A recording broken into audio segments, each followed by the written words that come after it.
If General Bourgogne can convince us that we are victorious, then we have prevailed. Lieutenant Hammond is dead. An honorable death. But I live to tell the tale. They send forth men to battle, but no such men return. So says Geillis.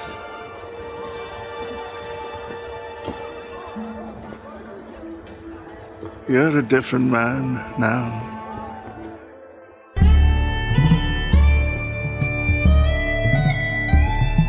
From Providence, Rhode Island, welcome to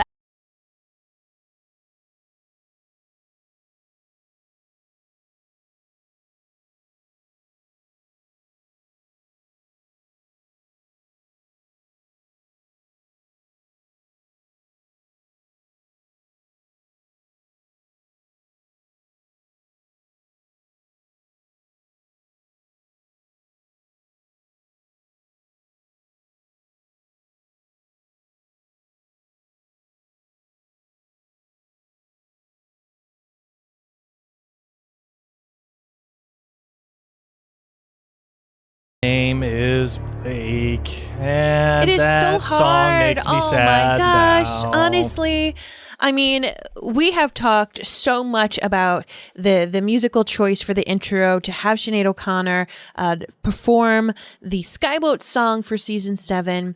And I've been talking about it over the past several weeks, how much it's grown on me, and I've really loved it. And then, of course, we got the tragic news of her passing, and it just makes watching the intro, listening to this song, a completely different take. Yeah, totally different. I mean, whether or not you like it or it was to your preference, whatever. But like, you know, it's just, it sucks that a person that is, you know, clearly intimately involved with, season 7 of Outlander has passed, and you know, it just gives it a different perspective now. And man, sad. But you know what?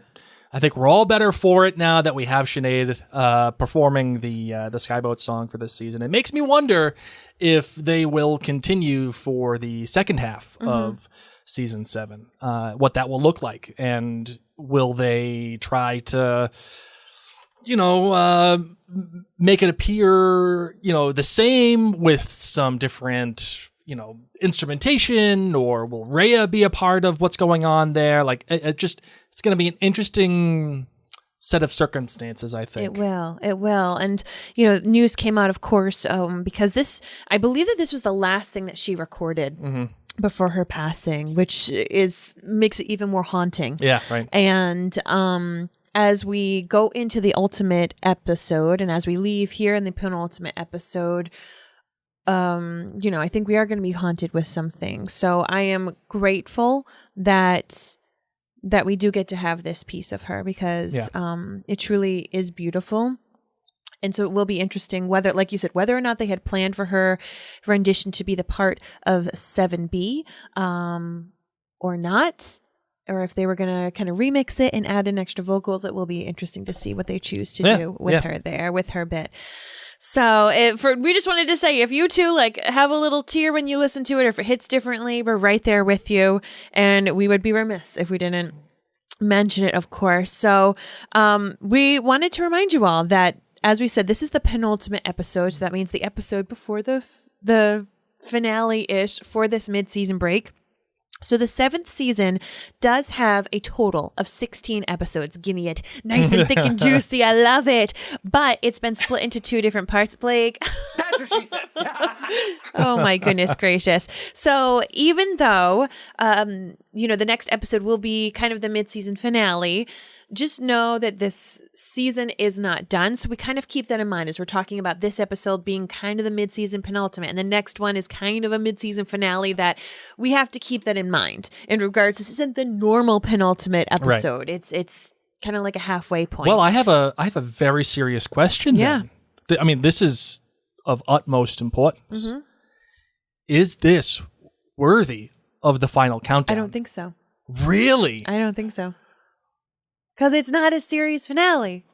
Well, it wouldn't be a series finale. A season finale. It's not a season finale. So you know what we could do is you could go back. I mean, you're going to be recording right now, so you can't. I was going to say you could go back and see if at the mid-season finales, had we in the past played at the penultimate episode, the final countdown. I'm here to say no. I'm here to say no. Well, the last time that happened for Outlander when it's split in two was season 1. Yeah. So we didn't have the tradition back then. We didn't, and so I say no. This is not deserving of it. You know what I'm savoring? I'm savoring things, and I don't want anything to feel like it's the end. And I'm manifesting that season 7B, the second half, is going to come sooner rather than later. Sure. I'll co-sign on. We to know, that. of course, that the second half is going to be coming back sometime 2024. So we're going to see. Some inklings have been saying maybe spring. That would be lovely. That would be lovely. I do not want it to have to be a year from when we got this part. I don't think so. So let's keep our fingers crossed. My guess, if I had to put money on it, it'd be late spring.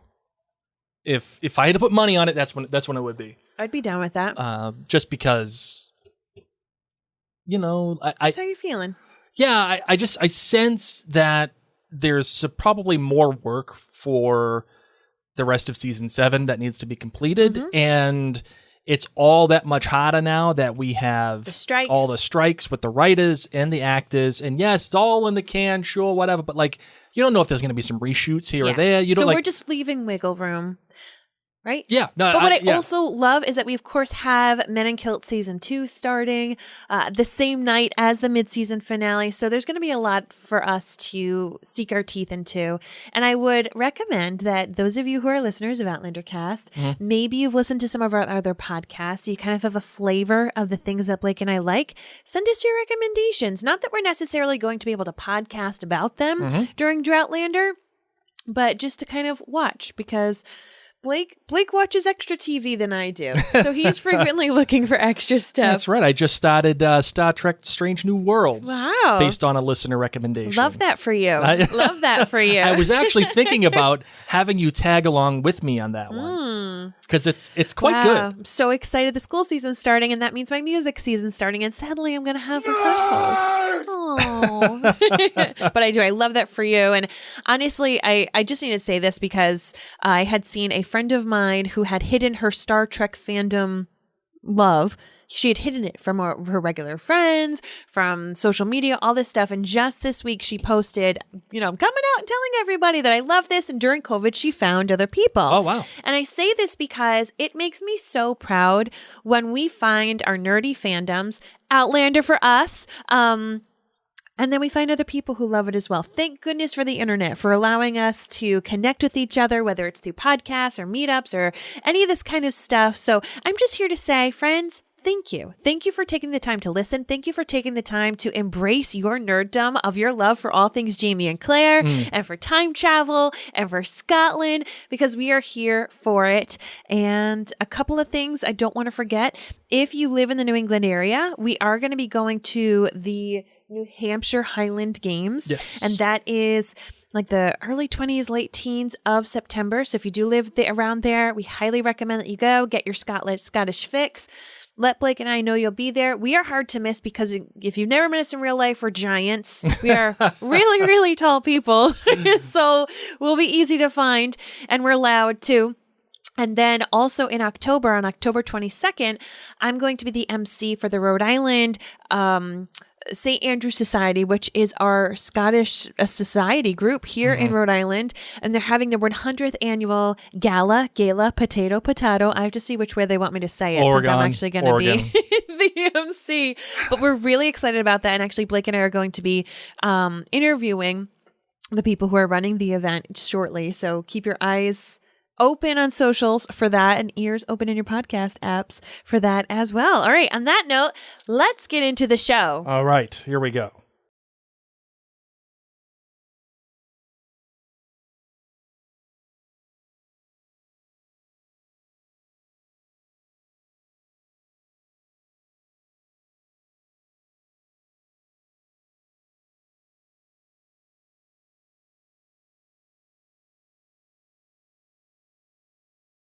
I like it. Whether Bear puts out the album or not, I found that clip and I'm like, we need this. Make it work. We are gonna use this.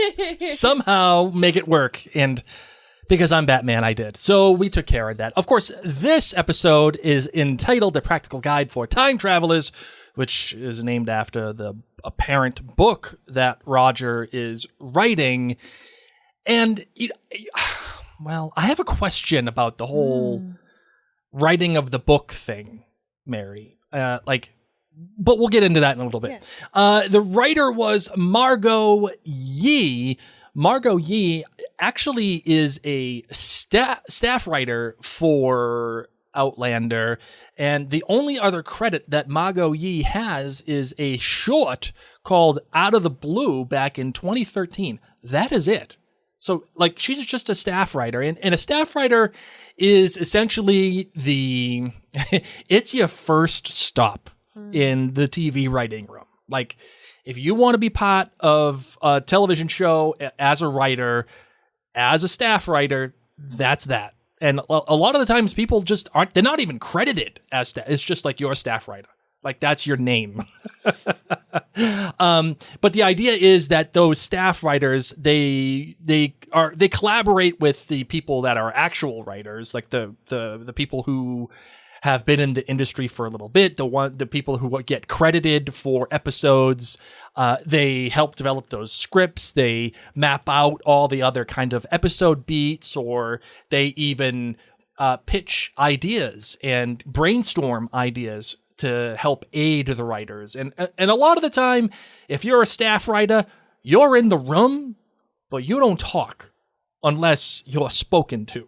And that's about it. So the thing I've noticed, Mary, a lot, and I mean a lot, of new writers for this season. And not like, like new writers that have been brought in from other shows. I mean green writers that have been brought in, and this is their first credit.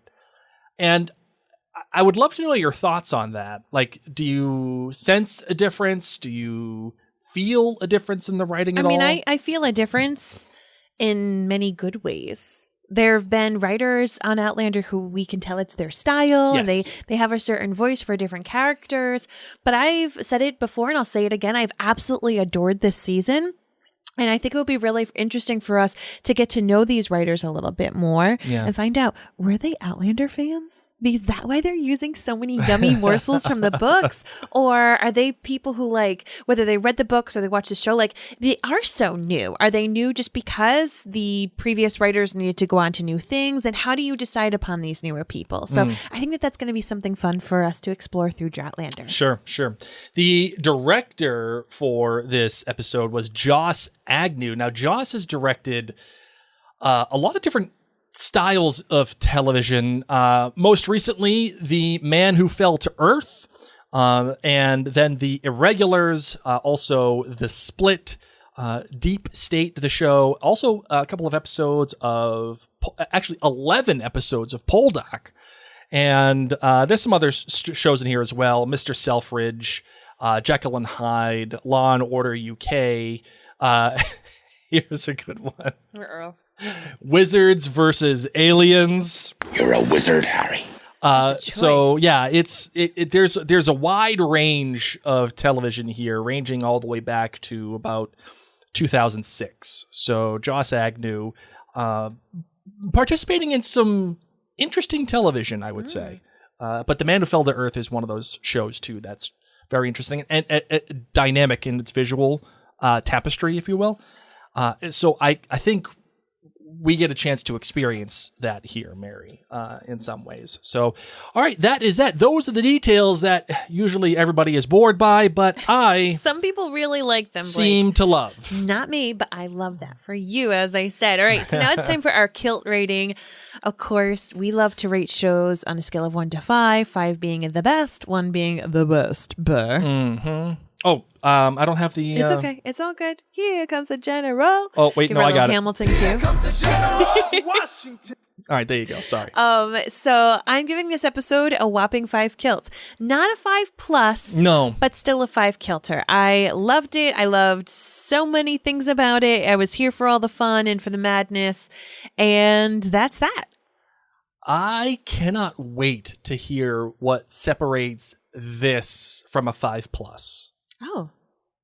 Okay. I look forward to that because I anticipated a big whopping 5+ from you. You want to know what it is? Sure. I would have liked to see Jamie and Claire have sex. That's it? Okay. I would have liked a little bit more time with them. I know we're going to be getting a lot more, most likely next episode from Jamie. I don't know. Like, give me a little something to say goodbye to. Come on. Oh man. It didn't make me cry. It didn't have that thing. Whatever it is, whatever the thing is, it just lacked.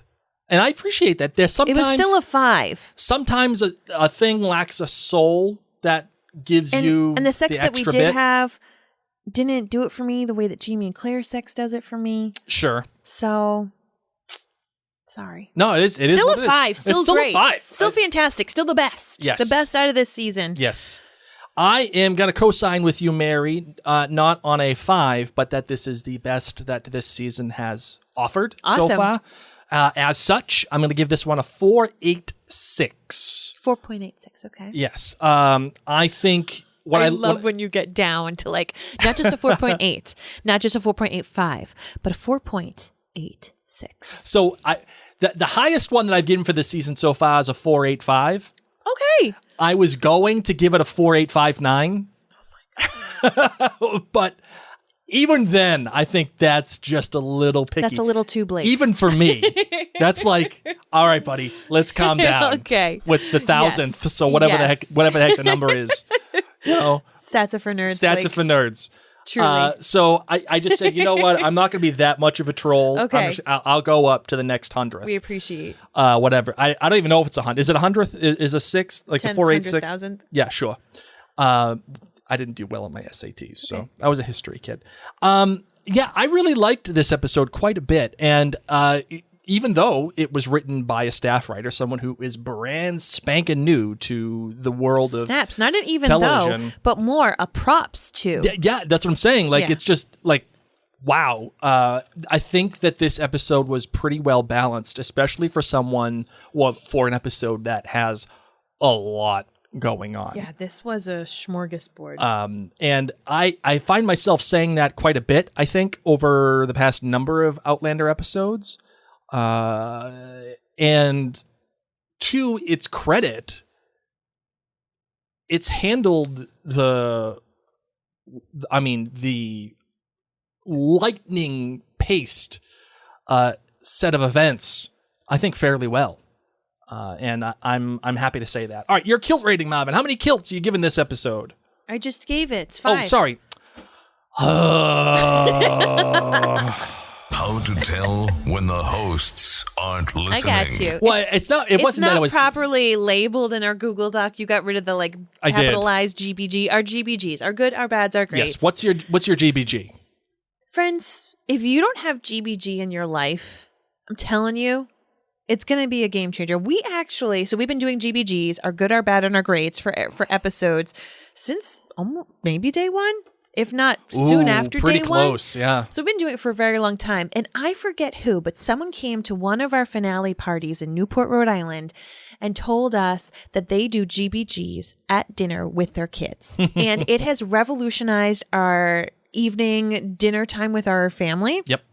So if you're that listener, thank you for suggesting it to us. They were like, thank you for GBGs. And we're like, thank you for taking it up a notch. So honestly, like, this is a great thing to do with your kids. It is a great thing to do with your partner, with your family, with even, your coworkers that you work with. Just know that sandwiching in between two G's is always a nice thing. It's a good thing. It is a good thing. Nice little sweet Oreo. You're of welcome love. for my optimism world, because that's how it is. So my good for this episode was the For this what? was this spectacles conversation. I'm Ron Burgundy. Yeah, that's me. Spectacles Yes. conversation. The whole bit. Now, granted, I mean, I'm here for always wanting some more Jamie and Claire time, and we're getting that slow motion goodbye, which is never a good thing in Outlander. So I loved that bit. I just love their humor. I think that Sam and Kat play off of each other so beautifully. Yes. And I love me moments like that I just hold dear. And just Jamie talking about wearing spectacles turns me on. Those They should totally have tortoiseshell spectacle spectacles. sex, the two of them. There we go, 5+. Okay. Tortoise shell, have- turtle soup. How give it does to one me. have spectacle set? Then they can see what they're doing. Oh, okay. I thought You wear meant- spectacles. No, you I don't thought have you sex meant- with spectacles. I I'm thought- saying you both wear it. You're like the lady from Titanic. Paint me with this and only draw me with this and only this. No, it's like but let's do it. spectacles. But let's see where we're going. Anyway, Let's see where we're going. my bad. Oh man.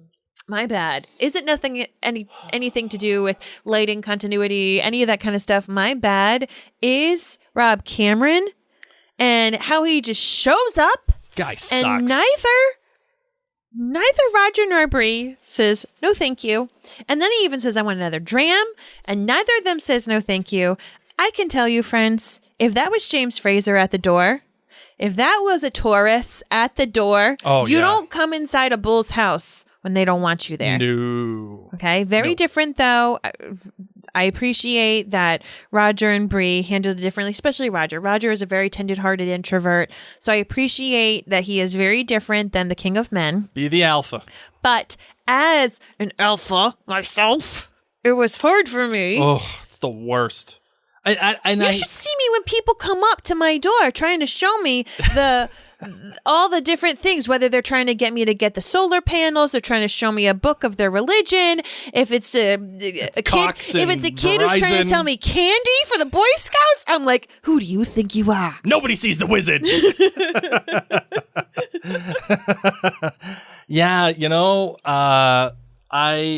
Mary, I have to just say this. Yes. How they didn't tell Rob Cameron to go pound sand It's not their is personality. beyond me. What are we doing? Made me think of my mom, who was fooled by that telescam that told her that she needed to send $500 to somewhere, and she drove all around to 5 different Trying Walmarts to get to Walmart and get Zelle. to send it over to them. Sometimes people are just in a gullible day. And he was already thrown off, and he had the buck thing, so I get it. And so it's one thing for me to be like, it's one thing for me to say like, okay, well, yeah, sure. He's trying to be nice. Come It's over Bree's for dinner, sure. coworker, yeah. But then when the guy actually shows up unannounced, and they're like, yeah, it's fine. Like, nope.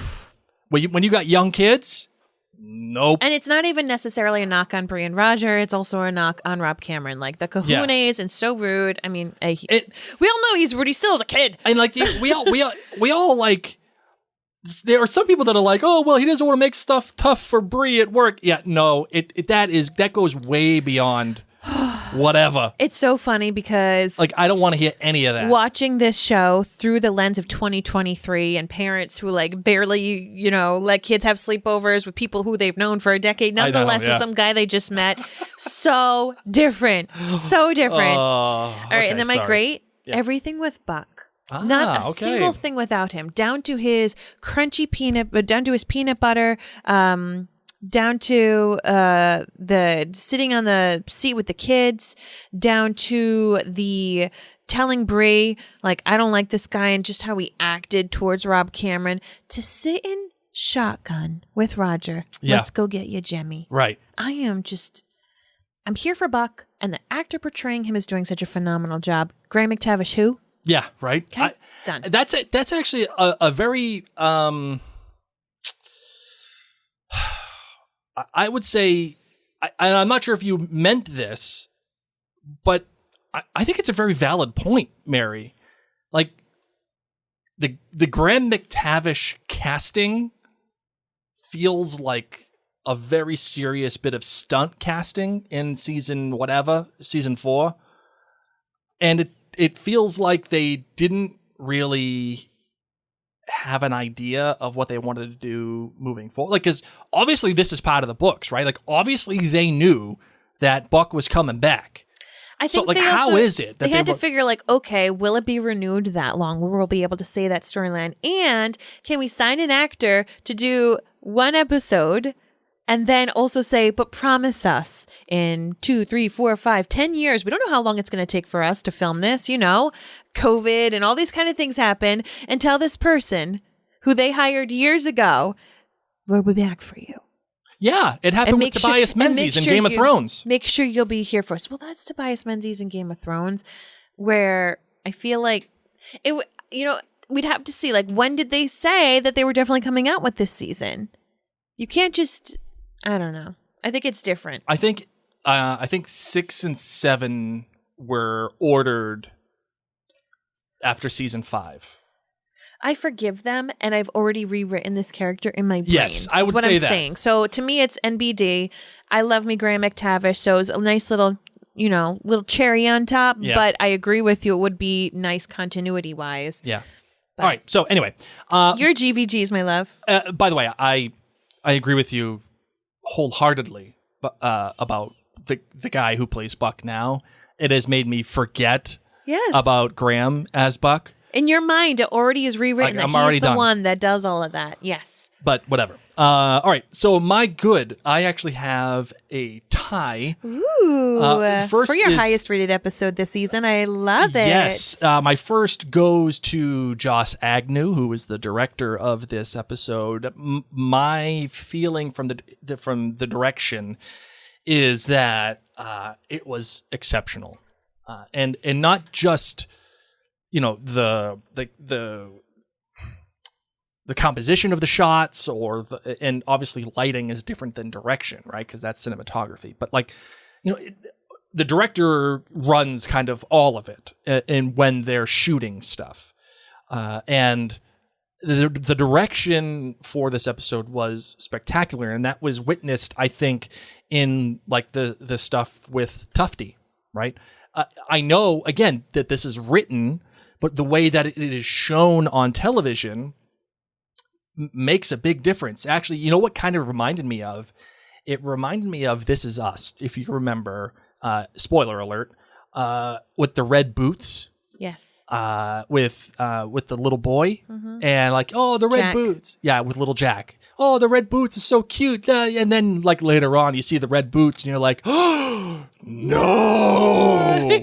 Right? Yes. That's what it reminded me of. And Tufty is one of those things that we already have this built-in association with it because of previous seasons. So it's like when we see it in the opening card, it's like, oh, wait, yay, Tufty, like, they're so cute. And then Roger sees it, and he's all happy. And then at the end of the episode, we see Tufty again, and we're like, oh, no, right? And there's immediately, you know that, okay, this actually happened. Like, something with Jemmy happened. His scarf is there, and whatever it is, it ain't good, right? And it's balanced by this thing that we all like. There's some other scenes in here too, whether it was the consistent going back to the box of letters. It happened 3 times in this episode. Yes. And things were adjusted. And Mary, you've brought this up before with Captain Jack Sparrow when he's like, everything's okay. I didn't leave you there. Yes. Like that moment. We get that moment in this episode. Now, we can talk, I think we should talk about the decision that's made by Captain Roger. Jack Sparrow doesn't do it. Will does it. Oh, Will, yeah, sorry. But in Pirates. Yes. We can talk about the decision that was made by Roger to have that in the open, but it is nevertheless there regardless, and to reference it in the way that the direction did, spectacular. We see some other stuff with, like, the shot of Roger and Bree at the trailer when they're like hugging. William's shock and rage after Sandy dies. The cutesy little scene with Jamie and Claire of the glasses. Just really, really, really good stuff. My other good goes to Angus McFadden, who plays General Fraser. Yes. And we all know him from Braveheart, who played Robert the Bruce, and later on starred in Turn, the show Turn about Washington spies. He played... Very cool. I can't remember the name of the guy that he played. Anyway, but he was really good in it. So when they had cast him and the way he shows up as the general, it's like, yeah, this guy, he's got it. He doesn't play. No, they're not messing, and you get an immediate sense of, okay, this person's going to carry weight, right? So, my bad, and I don't know if I'm going to piss a lot of people off by saying this. I mean, but I don't care. Oh, because my bad, and I think it's extraordinarily bad. Okay. Is the whole goodbye slow-mo scene with Jamie and Claire, and like in and of itself, it's not bad, right? Like This is a thing that Outlander does. In case you haven't remembered, when people are not together for a while after, they do a slow motion goodbye. Sure. Okay. So I'm not spoiling anything by saying in previous times when Outlander would do a slow motion goodbye, it's telling you, hold on to this spider monkey. Yeah. Because you ain't going to have it again, potentially. You know what I mean? Yeah. But here's the thing, though, right? Here's the thing. When that style goodbye happens, which hasn't been used for a while. You're right, but when that style goodbye happens in not just Outlander, but in any show or any movie, right? I say this often, but it's true. You may not recognize it in the moment, but your brain does. Your brain has been taught that when you have a scene like this, it's the final moment between these two people. Like a very famous example of this, right, is actually the episode before the Battle of Winterfell in Game of Thrones. They had an entire episode which was basically one slow-mo goodbye, right? And that's done on purpose. It's to give you a final moment between two characters who are never going to see each other again. But to your point, these slow motion goodbyes that have happened in Outlander have not actually been their final goodbyes. It's been goodbye for quite some time. Whether it's with Jamie or with Frank, they have had these, and yet the people have seen each other again. So I'd say within the Outlander universe, your point doesn't ring true, my love. No, but it does, because what the show does to you later on is that it shows you an unconscious Jamie. Yes. But it doesn't make you aware that he's unconscious. It neither confirms nor denies the fact that he's dead. Correct. Right? So when you do that, like if there was a moment, if Jamie was running and like you see his eyes go big and you realize, oh, Jamie's in trouble. What you're saying, Mary, makes sense. But but on the other hand, the show has told you possibly that Jamie is dead. And if that's the case, it is way disingenuous. The entire slow-mo scene, how they left the episode, because we all know as viewers, Jamie's not dead. Mm-hmm. But then why leave it with the idea that he possibly is, right? It's and if we because you as a show watcher are the omniscient God, but other characters are not. Agreed. Okay, this is pretty much like pre-cell phones and someone would get lost and they'd be lost for a very long time and you're like, could they be in a car accident? I don't know. Do I start calling hospitals? Do I start calling their friends? So they don't know because they're like actively presently in the moment. Sure. And if it was just on Claire and we didn't have that moment, I would agree with you. If we didn't have the moment with Jamie at the end. But the problem is the show itself, the show is telling you its story. Yeah. And the scene that it created is disingenuous. The feeling that it created I'm just saying is it's not- disingenuous. it may not be about you for that scene. So I appreciate your feelings, but Yep. I think this next episode, the final episode, Yep. I actually think we're going to have to see things from Jamie's point of view because we got to see the battle from William's point of view. Yes. And it was funny because they'd have these shots of like, the Morgan's people in the fringe white outfits running around. And you're like, is that Jamie? I can't tell. And then you see like a tuft of red hair and you're like, is that Jamie? I can't tell. I can't see. They're moving too fast. So I do feel like I feel like 707 and 708 are going to be something that we kind of need to see together. Yeah, it makes me... Which makes it so sad that there was like a 2-week break. You know? It makes me wonder, actually, if we're going to see Jamie's point of view in 708. I would really hope so. If anything, I would argue that that'd be a little bit of a slap in the face if 709 gave us Jamie's point of view. Well, you're gonna have to find out, my love. I know it's What's gonna be your interesting. great? But anyway, my great is I have two actually. There's a beautiful, stunning, gorgeous, magnificent, spectacular. Where's that Kim Kardashian sound effect or one of the Kardashians? Amazing, brilliant. No. They're like complimenting whichever one it is. I don't know. Obviously, you haven't heard I don't it. have Okay. that. But when I say it, I mean it full well. Like there is no sarcasm here whatsoever. A legitimately beautiful, stunning transition from when Bree and Roger are in front of the trailer at night, and either they're holding each other or they're dancing or whatever. It's actually in the title cards, right? Yes, the title card. And then the camera pans up into blackness, but you can still see motion.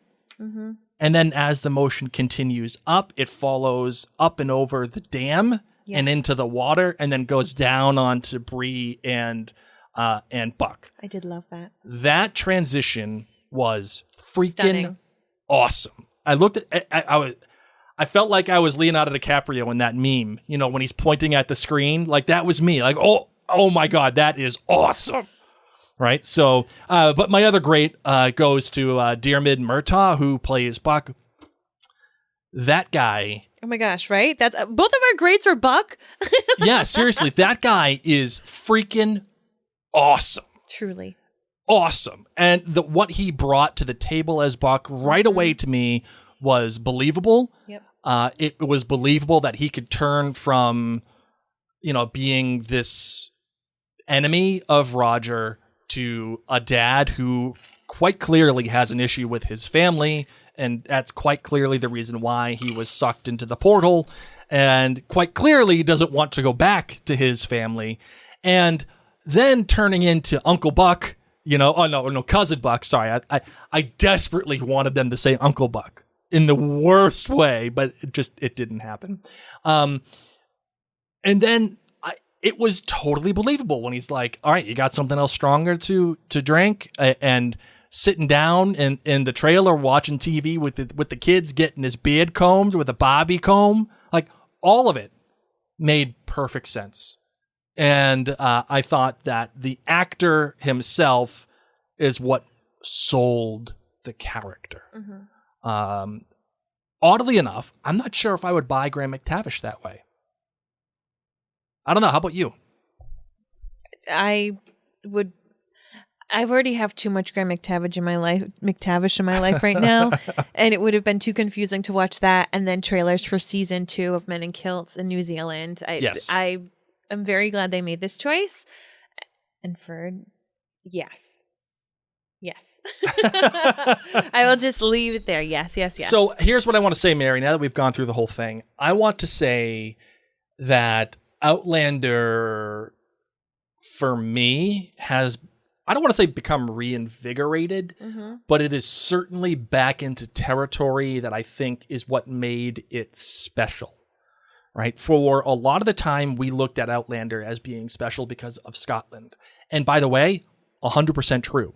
That's what made that show separate from anything else, right? That's what gave it its identity, its DNA. And you're like, okay, this is different. But when I look at it from this far back, and I take a step back on it, it's the time travel element and mixing that with Scotland, yes, but having this kind of fish out of water experience with Buck and him going to the dam and looking at everything and even recognizing the differences or in some of the things that still remain to be the same.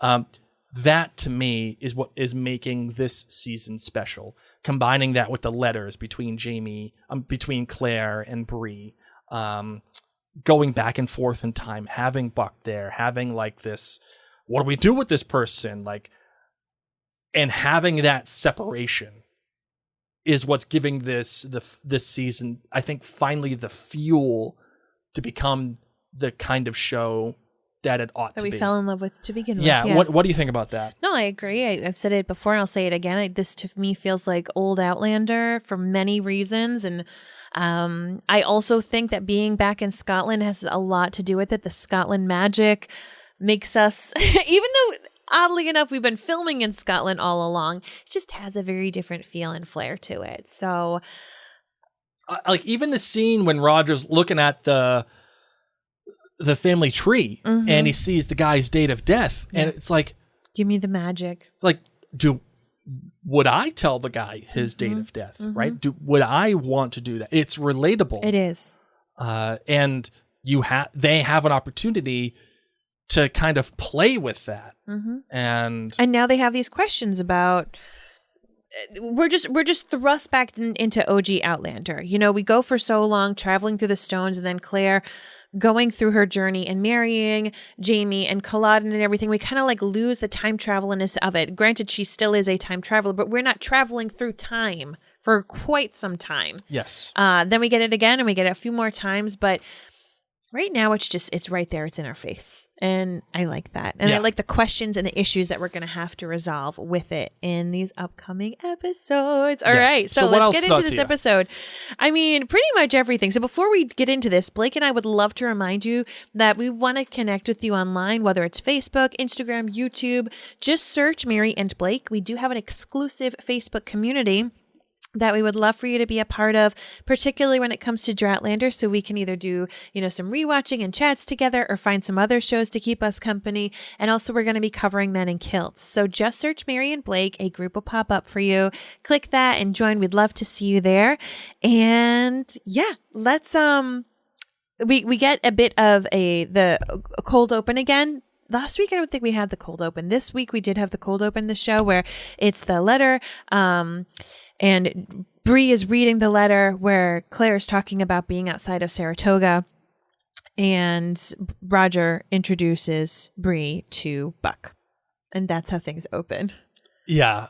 Which is a really fun to kind of remind you, like, okay, this is what happened. And then here's what immediately came from it. So Bree has all these emotions and thinking about her family that she has just traveled from. So I thought that was a really neat way to kind of set the story. Here's where Claire and Jamie are. Here's what's going on here. And then we got the song with the credits and the title card, of course, being the Tufty Club button that you talked about before. Right. And this is when Buck then talks about his story of Craig Nadoon. So I'd love to just kind of sit and simmer with Buck since he was our great. Yeah. And talk about how we got there and how we feel about him. And, obviously he was talking about the financial issues they were going through and how they're walking past, they're in Inverness trying to find some work and everything. And they walk past Craig Nadoon and his family hears it.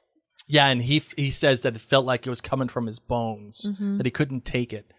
All right. So here's what I will say about this.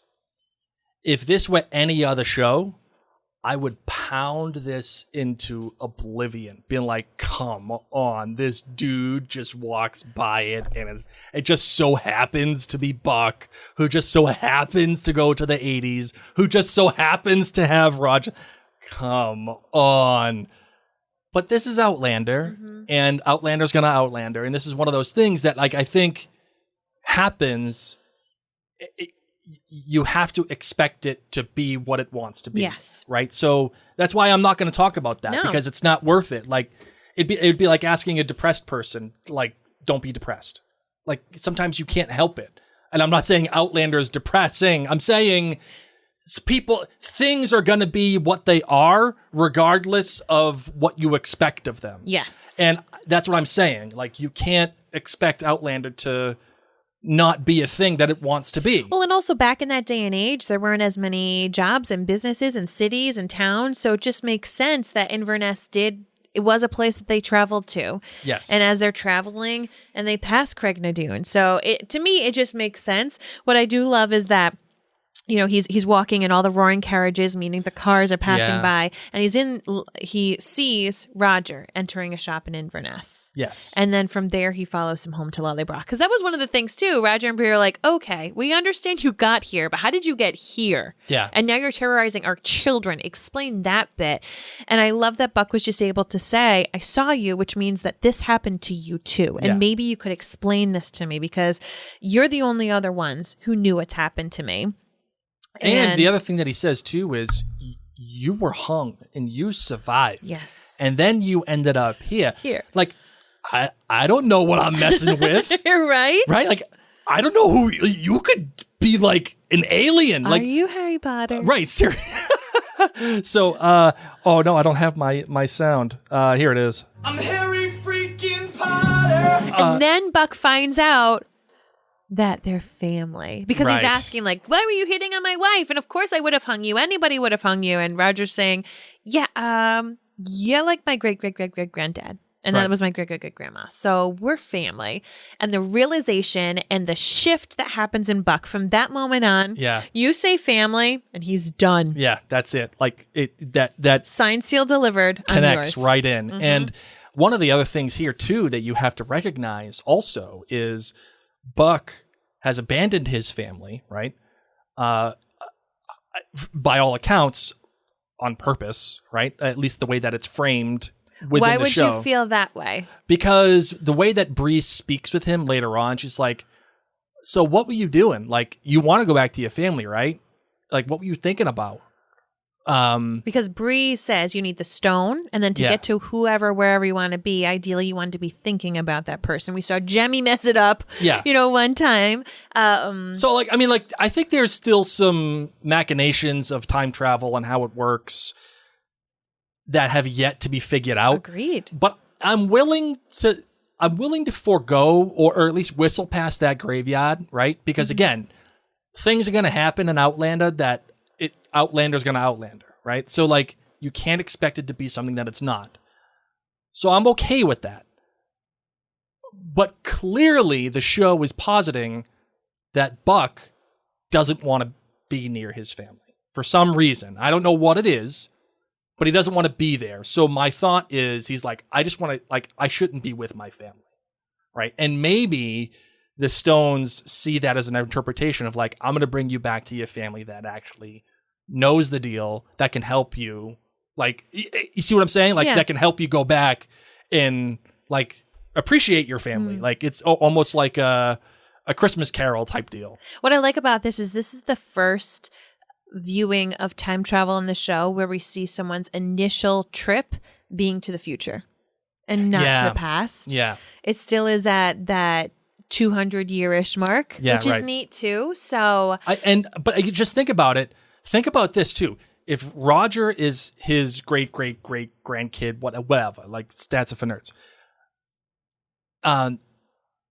he gets a chance to see the fact that his family does survive. So whatever decision he does make, no matter what, his family continues. yes. Right? So that there's an expectation there of, wow, like life goes on. And again, the way that this guy, Diarmid Murtaugh, like sells the whole thing. He's doing such a great job. Like, he's like, my whole family's dead. Like, my kids are dead. Like, my wife is dead. And we've had this feeling too, you know, when Claire's had to talk about either of her husbands in the different time frames, they're not here, they're not alive, they're technically dead, and kind of that weird feeling where I left them and they weren't dead and they were okay and they probably go on to live a lovely life, but they're not alive here and now. It's such an interesting concept. That's wild. For them to have to juggle. And I want to pause because one other thing too. What really stood out to me in that whole bit, the eating peanut butter jelly sandwich bit? Well, yeah. Well, there was a callback to Jamie, by the way, with the peanut butter. I loved that. That was phenomenal. Yes. No, but the whole bit there when he was talking about like coming through and felt it in my bones, I felt like I couldn't take it. And I think what sold me on the guy that's playing Buck is when he talked about the roaring carriages. Yeah. there was this sense of wonder and fear and angst and terror, like all of it all wrapped into one. And I don't know how the guy did it, but when he talked about the roaring carriages, you went from, oh, this was Buck to who hung Roger to this is just a guy that's scared. Yes. And instantly as a viewer, you're on his side. The way that his face changed when he figured out you are my family, and Roger's saying my kid's name is Jeremiah because your kid's name is Jeremiah. Right. Like, this is a thing, man. I agree with you. The roaring carriages, the fear, feeling out of his element, feeling like you're the only person I can trust was so big. I'm gonna put a pin in this. I think it's really important for us to realize we had that opening shot, that cold open of Bree reading Saratoga, letter from her mom, and Roger rushing in with Buck. Because a lot of people are giving a lot of flack about, like, you need to hide the box better. This all happened in absolute chaos. Bree was reading a letter from her mom, and then Buck comes in. Rob Cameron comes in. Hide you, Buck. Do this, do that. Like, kids are home. So, in my opinion, they would have had a better hiding place overall, but she was caught mid-reading. And then Roger goes back into the office to go find the family tree and, like, quickly adjust things, but needs to go back out there because Buck's in his house. So I feel like, yes, this could have been handled differently, but let's be real. When life throws curveballs at you, one after another, and you have a crazy chaotic day, you miss things. You forget stuff. You forget to turn the oven off, or you know, I think even just about Thanksgiving when you're like, oh, I completely forgot to bake the bread rolls. You know what I mean? Friends, like, honestly, when you have craziness at holidays and you're like, I forgot a complete appetizer. That's what it was like, because to them, having these letters inside their usually secure house was usually secure. Usually have all these people in there. So I just wanted to say that we have to keep that in mind, that this episode, I think, gave us that beginning of her reading the letter and Buck coming in to give us them that grace of the box being out of place. So, you know, we'll get to Rob Cameron in a second. We hide Buck inside the priest hole with another peanut butter jelly sandwich, but we then find him later with Mandy and Jemmy in the trailer watching TV, and Jemmy's just like, yeah, he's from the future. The guy talks about a guy named Blake. I loved it. And Mandy's combing his hair with, like, a little doll brush. Yeah. And and he's just sitting there. He's just sitting there. What a great scene. Right? Like a spectacular scene. Like, that felt like it was out of a Spielberg movie. Yes. It felt like it was just... It's such an endearing, beautiful little moment for this guy watching television. It was like E.T. And Jimmy's like, oh, we found the Knuckle V, and he's not that scary after all. Actually, he's a part of our family? Yeah, so cool.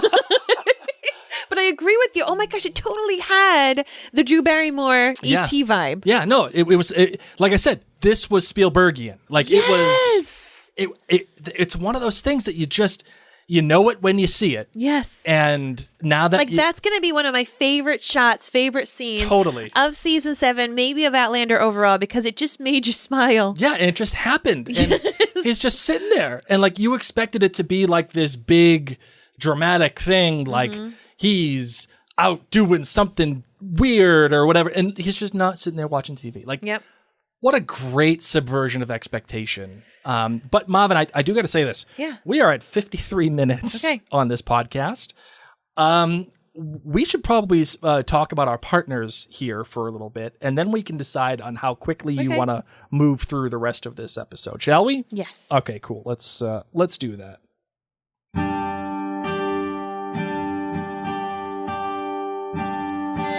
Well, we talk about our partners in crime for this episode, and that is true because they are WeBox. And WeBox is an amazing gift that just keeps giving, by the way. Treat yourself. Treat yourself. Else. It is a subscription gift box that is designed to share Scotland with Scots and Scots at heart, like posers like me, all over the world.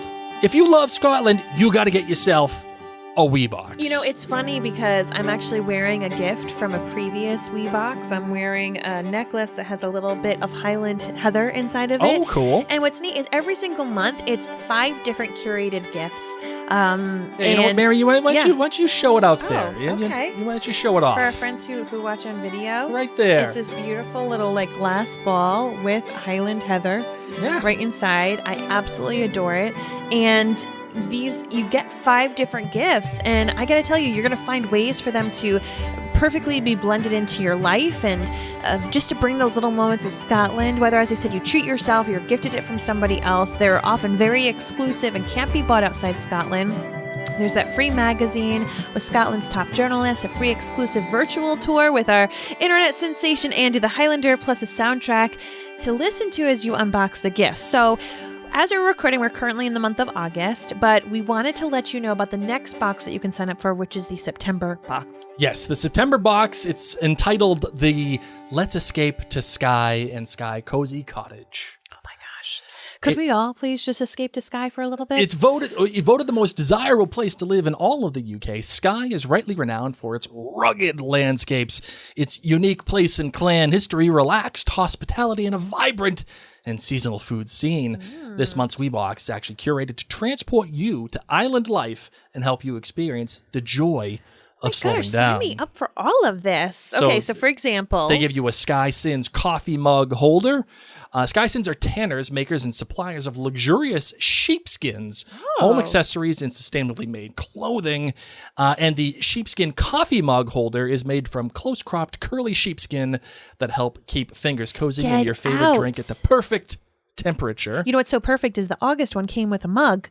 So if your mug was a little too warm for your fingers, now you've got a mug. Right. Oh my gosh, I love this. But in general, this is cozy mug season. And then the next one is an Anam Cara organic rejuvenating serum, Mary. Tell me more. This has your name written all over it. This rosehip and sea buckthorn serum is a luxurious blend of the finest organic oils to deeply nourish and rejuvenate your skin. The anti-aging properties in these stimulating oils contain vitamins A, E, and C, and the lavish blend of frankincense, yang yang, and patchouli, it creates a truly scrumptious or sumptuous and scrumptious, fragrance. It's truly amazing. So go to webox.co.uk and use the coupon code CAST10 at checkout for 10% off your Escape to Skye. Oh my gosh, be still my heart. Cozy cottage Wii box. Oh my goodness gracious. Our friend Ann Gavin, her Instagram is the Scotland Diaries. We've talked about her before. Talk about it again. You got to check that out. She's gone to Skye. So. Oh yeah, and I just live vicariously through her Instagram reels. All right, my friends. All right, so we Mary, we are at 57 minutes. So I'm just saying, I wanted to get through Buck. And of course, his being able to kind of feel out Rob Cameron, knowing that he was kind of acting inappropriately with Bree. And it's just funny, right? Because when he does bring this up to Roger and he says, hey, man to man, I've got a bad feeling about this guy. I think he has the hots for your wife. Roger then says, you think everybody has a hots for somebody's wife. And you know what? I'm on Team Roger in this one. And it's not to say that I think that Buck is wrong. I think that he's right. Obviously, he's right, in my opinion. But when it comes from Roger's perspective, I'd be like, dude, I got a noose around my neck because you thought I had the hots for your wife. Now, all of a sudden, I'm going to believe you? I don't think I totally trust you, man, but you can keep that plane. Funny thing to be like, yeah, you can have Jemmy's favorite plane. Yeah, good luck bringing that back through the stones. Nobody's going to ask questions about that. My goodness gracious. All right, so we've got Buck. Buck's the best. He jumps in the car with Roger. Yes. We love this. Let's hang for a moment with Roger and Bree. Yes. I do ask about the time, though, Mary, just because I did have a slight history lesson on Gentleman Johnny Burgoyne. Yeah. But I don't think it would be time effective if I gave it. Okay, you're going to do this as like your own little episode then. Perhaps. Perhaps I will do a small history Yeah, episode. I think you can do it. All right, we'll think we can do that. All right, so let's Roger Bree, not Parents of the Year, but Parents of the Year, I guess, in the 80s when things were different. I think they did a beautiful job in this episode playing off of one another and just kind of like figuring things out in this crazy, chaotic day, handling a difficult situation. You do this, I do that. I think they're wonderful as a couple. Love it or hate it, their sex scene. Give it to me. I'm kind of agnostic. Okay. I loved the Phil Collins. I don't care that the song came out like however many years later than it was playing in the. I think it was around the same episode, but whatever. I mean, yeah. who cares? Yeah. Like, I get it. I get the effect that they're trying to go for. I think it's a great song. Number one, I love that song. and I actually liked the build up to it, and Oh my gosh, yes. and I liked the when the drums kick in and the whole thing happens. Mm-hmm. My sense from it, though, here's my first thought. Roger must be packing because that angle that they were at, I don't know how they made that work. Okay? That's all I'm going to say. When they're actually in bed, I didn't love it. Yes, I loved thought there was the a little standing. I loved the flirtation. I loved the jealousy. I loved all of that. Once you're laying down, I felt like hands were being moved as quickly as the drums. Da, da, da, da, da, da, da, da, da, da, da. And I agree with you. Things that I like when Jamie and Claire have sex is they're just like, let's do different positions. Let's do this. Let's do that. And this just felt like the same space, but they kept moving their hands and biting each other. So you do you. I'm much more into their foreplay, but yeah, I think I've said this before. When it comes to the sex scenes, whether it is Jamie and Claire or now even Roger and Bree, I kind of just fast forward through them because I just don't care. Like, and that maybe that makes me a weird TV watcher, but like what led up to it was more important for me than that, right? Like, I don't care about it. I don't watch Outlander for the sex scenes like a lot of people do. I guess. I think too, like when we had earlier stuff with Claire, it was so much about seeing the female pleasure, which often isn't necessarily portrayed well on screen. You know what I mean? It's often like porn and it's like super duper fake. And I feel like female empowerment during sex and also seeing her enjoy it and how to have that partnership with Jamie. And with Bree and Roger, it's much more playful. Yes. And like, all right, let's get a quickie because our kid's at a sleepover kind of thing and have this fun little banter. So it's different than we've been used to, I think, for this series. So if you were really into the Jamie and Claire sex, you may not be into the Roger Bree sex because it is very, very different. Yeah. So totally agree with you. It's not that I hate it. It's just also not necessarily my thing, but their foreplay, I was definitely into. All right, so let's talk about the Rob Cameron of it all. Oh my goodness.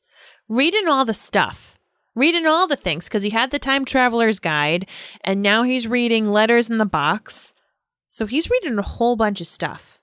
Let's just pretend he knows everything we know. It's a guarantee that he does. He's a speed reader. Yes.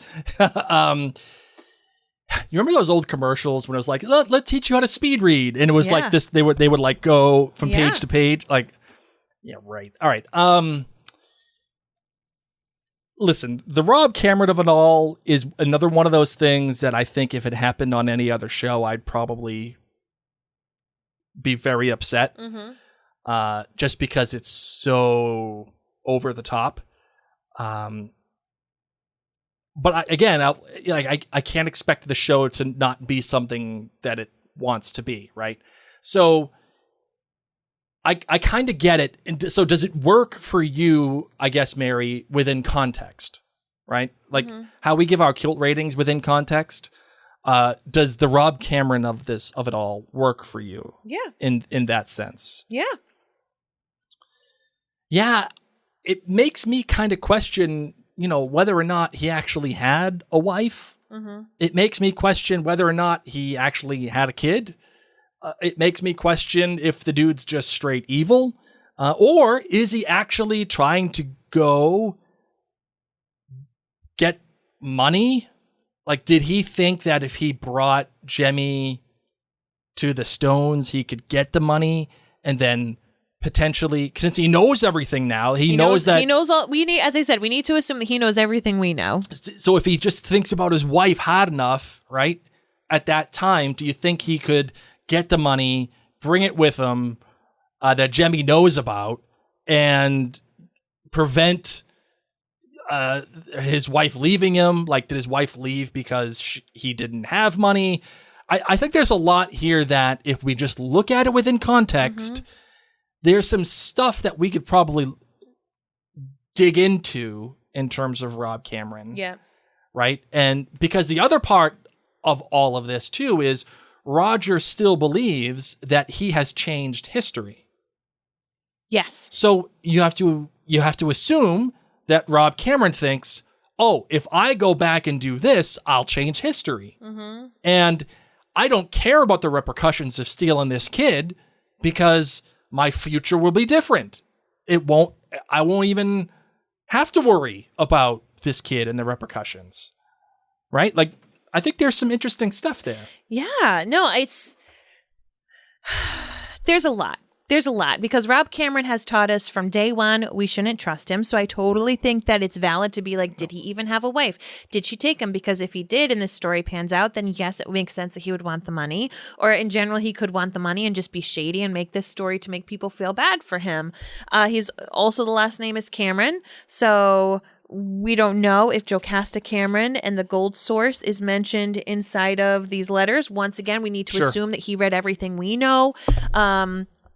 And also, that being said, this is part of, it's a lot. It is a lot. And I'm really excited to see up to what we get to next episode. But just bad news bears. And I agree with you, Blake. We need to assume he knows a lot. We got a name dropped, though. While we're driving, we're talking about everything that he read. Oh, yeah. We got the Geillis. We got the G-bomb dropped. How do you feel about that? Well, here's what I will say. Outlandish theory time. It ain't for funsies that the big G-bomb was dropped. Okay? Okay. She's coming back. Interesting. And she's totes my goats coming back next episode. Wow. Totally. Because they're going to end up showing Rob Cameron with Jemmy. It may not be a thing where it's like we're going to be spending time with them, but my guess is that the next episode ends with Rob Cameron and Jemmy showing up to Geillis and what's his name? I don't know. Dougal, thank you. You're confused because he was Buck for a little bit. I had to hold, for those of you who aren't watching, I had to hold up Dougal's Funko Pop that we have in our studio. Oh, so you think Geillis and Dougal are going to be in the next episode? I do. Okay. It may not be Dougal necessarily, although that would be really cool. But I got a feeling that it's going to be, the season ends with Geillis and Jemmy and the whole thing. Interesting. And since we know about Geillis's like blood sacrifice thing, and she believes, like the person that's necessary, but like the baby that was conceived at this time and was brought forward in time, and like for the same reasons why she went after Bree, it makes you wonder, is she gonna use Jemmy for that same purpose, right? So so I think that's what's going to end up happening. I think that will help drive a lot of the Roger Bree story for the remainder, at least the first half of the next season. So that's my thought very, about that. very That interesting. is my outlandish Okay, theory. let's leave the future. Well, Mary, what do I get out of that? Oh, I already gave you two interesting, but I'm going to give you another interesting. Oh, sorry, wrong one. Wrong one. This. Mock me. Very interesting. There. Okay, good.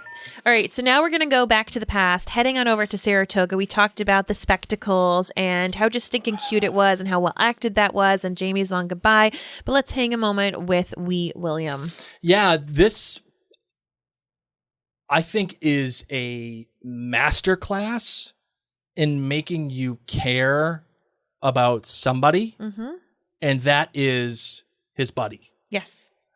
So we Whether- went from times when you did not care about William. A lot of people did not feel like they cared about William, and we got to care about two characters, Buck and William, in this episode so significantly. Yeah, well, I wouldn't say I care about William so much, but I You just care. said this was a masterclass. Well, no. I said it was a masterclass in making you care about people that like are tangential. Yes. Right? The purpose for any drama is to have relationships, right?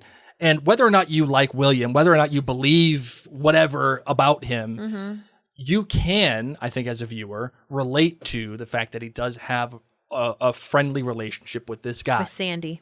With Sandy, not Candy. And giving Sandy these fun little traits of like, oh, what girl are you interested in? Yep. And then the stealing the booze. Yep. And then Talking about how he's going to cook his turkey, and he was so nice Yes. to Claire in the previous episode. like the whole horse scene. I would not eat an apple sliced by a sword that falls on the ground that horses could have just pooped on. Gotta tell you. That's true. Not for me. But then he ends up giving the apple to the horse anyway. Yeah, Like, probably because he was like, this is near your poop. so all of this stuff is a perfect example of what to do when you need some sort of investment in a relationship to help you bridge the gap for the character that you actually care about, or you should at least actually care about. And that is William, right? Because so far, William to me has been somewhat unrelatable. Like he's just stiff. Yeah. But when he sees Sandy die and you see all the things, and then he has, again, Probably that, by a sharpshooter. that follow-up thing. conversation with General Fraser, and he says, now you're a changed man. Mm-hmm. Now you're like, okay, I can kind of get on board with William. Now you see what I mean? I totally do. Yeah. Totally do. So what was your thoughts about the whole thing?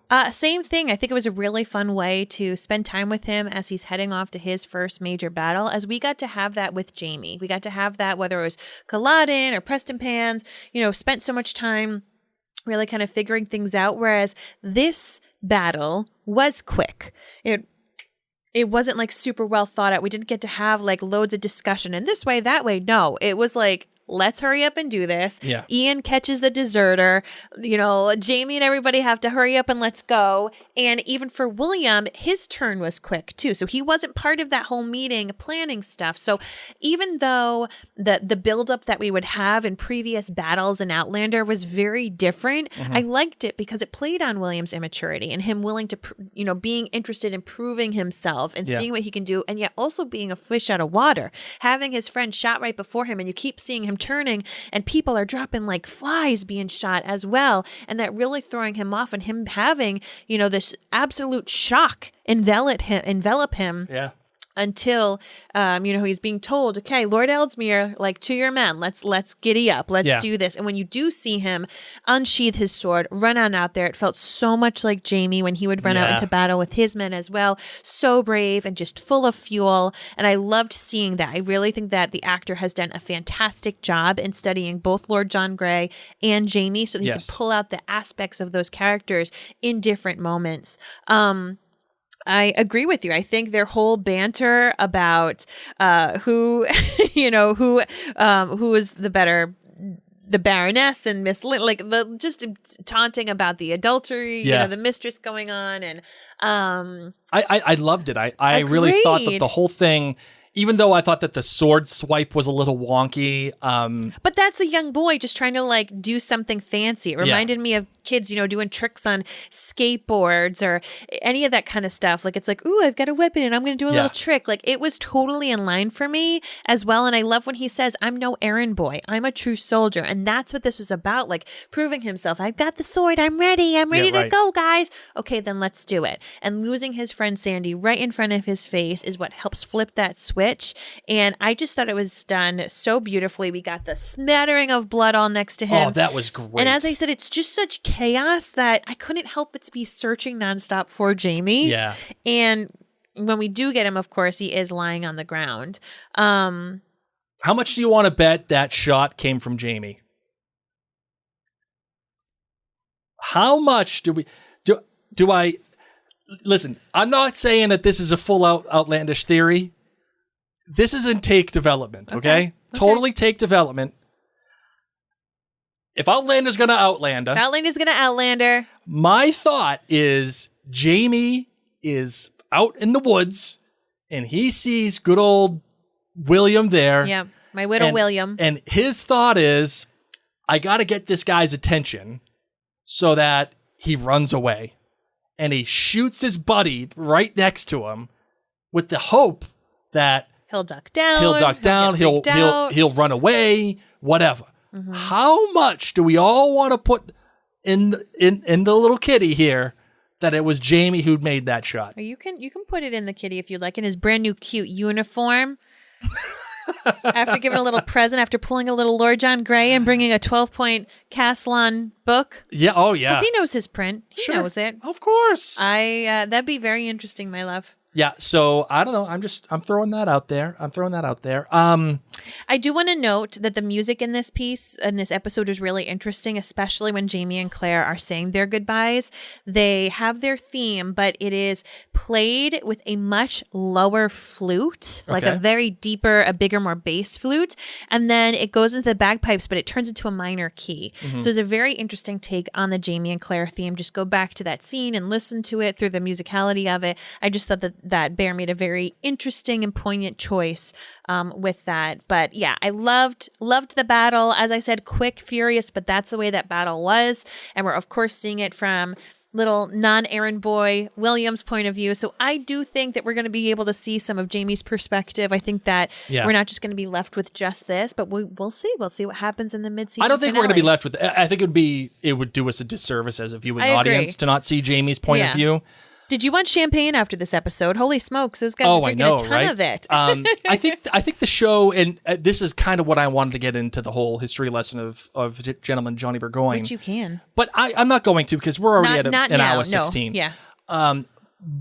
I think the show leaned pretty heavily into the widely accepted version of Johnny Burgoyne, and that is kind of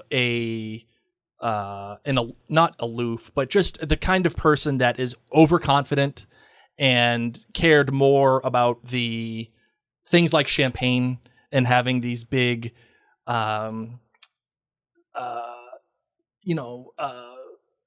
it called?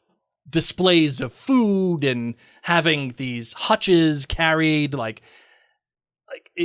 he's named Gentleman Johnny Burgoyne for a reason, right? Like it is what it is. So I think the show did the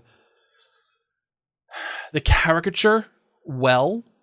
I think the history of it is starting to paint a little bit of a different picture. Okay.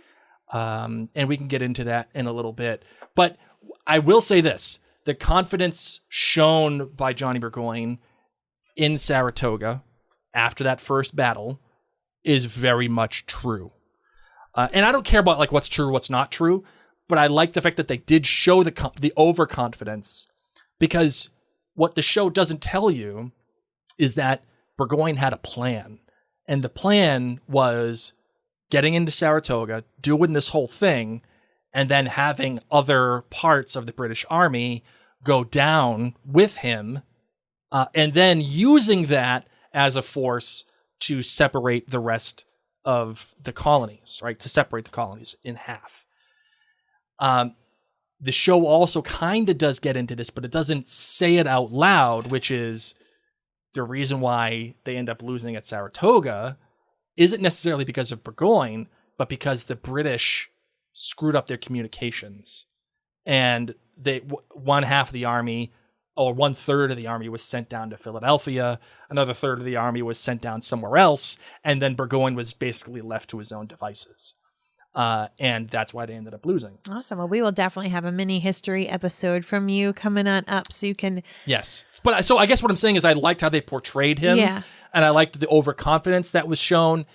And it ties to me all the way back to the relationship that is shared between General Fraser, Simon Fraser, and William. Because Fraser is smart enough to look at this and say, if this guy thinks that we won this battle, he is on friggin' Pluto. Because we barely, like, we're basically But I'm going to cheers to him anyway with our Yep. little champagne. Right, and we're gonna figure we're all it out. different for it, and you, William, now are a different person too. So, Right. So let's keep I on love going. that. I loved that scene. That's why Yay. I played it here at the beginning of our Awesome. episode. So that's that. Great. All right, Marvin, you ready to close this bad boy out? Got anything else you want to say about it? Can I just say that I love little Jemmy? Wee Jemmy, his accent. I'm just here for it. That kid could talk all the time. What do you mean? I just love the kid. I think the kid actor is amazing. Oh, Wee little okay. Jemmy. I gotcha. I love his accent. He's That's just all I have so to say. I just have to cute. throw it in. It's not really like fitting in the regular conversation. Hey, how that we about do. how about Mandy? Right? He's not here. My He's head. not here. The Like- Stones were screaming like, "Holy smokes!" Dude, just like weird kid things. I feel like Mandy is horror more weird movies kid thing. Oh, you are mean? made Oh, of yeah. that stuff. Okay, yeah. Like, he's not here. Like, okay, kid, you're weird. But he's just like, it's that connection, not like, Yeah. oh, our kids are still weird. No, I love it. I love it. All right. Well, I got a surprise for you. Got anything Okay. else? No. Okay, here we go. Yeah. How could you not play this? I mean, there's many people who would ask you not to because now it's ruined for them. Don't care. And a lot of people who are like, bring it on. I want to relive this moment every single day of my life. And then there's other people like me. who All just time great song. appreciate Phil Collins. Listen, if I All the can't time. if I can't play Europe and I can't play the final countdown for this episode, I'm gonna play me some Phil Collins. I'm here for it, Blake. You know, Mary, I we didn't support actually this discuss choice. this, and I gotta ask you: Yeah. does this episode give us enough momentum for next episode? Well, it's not technically a season finale. I know, so but yes. but yes, I do. I think for it to be like a faux finale. Oh, that's what I'm going to call it, the faux finale, because it's A really phonale. a phonale. I think it gives us more than enough momentum as we go into the faux finale. I think so. I think it achieved It's a beautiful what it penultimate. needed to achieve. Agreed. A Faux penultimate. a phone ultimate A phonultimate for a phonale. Yeah. All right, everybody. Thank you so much for taking the time to watch us as we record this on the video, as well as listen to us on the podcast app of your choice. Of course, as a reminder, Stitcher is going away. So if you Farewell, listen to us on Stitcher, just know that it ain't going to be happening anymore real You need soon. to pivot. So our suggestion is, if you are an Apple user, please go to Apple Podcasts. And if you are a Android user, first of all, what are you doing? Stop. There's a Second lot of all, people who perfect- you should be going to Spotify to listen to us there. So that is that. And of course, we also want you to go to jointhenerdclan.com, where that is our special community. And I'm thinking, if you're a Star Trek Strange New Worlds fan, I'm thinking about doing some knee-jerk reactions there We'll over see. at jointhenerdclan.com. I'm thinking about it. I don't know. We'll see. Throw it out there. Maybe yes, maybe no. I don't know. Friends who have Apple Podcasts, thank you so much for those of you who have written a review. If you haven't yet, please head on over. Don't just give us the stars. Make sure you write a sentence or two. Blake and I read each and every single one. We want to thank Have No Doubt, who put interesting. Really, though, a fun podcast with so much humor and insight to Outlander. I love that Blake adds so much depth to the podcast with his historical knowledge and filming details and insights. It adds to the very fun and easy to connect Mary and her lighthearted takes and connecting the books to the show while keeping it spoiler-free and ... interesting. Hi-yo! Thank you, and thank you everyone else who's taking the time to write. On that note, my name's Mary. Oh no, we gotta let the drums hit. Oh, sorry. Wait, you can't play this song and not let the drums hit. All right. There it is. Hold on. No, not yet. Sorry. It's all good. I made a mistake. I messed it up. It's okay, Blake. I forgive you. Here it is. Here it comes. Okay, I'll wait for it. My name's Mary. My name is Blake. And you've been listening to Outlander.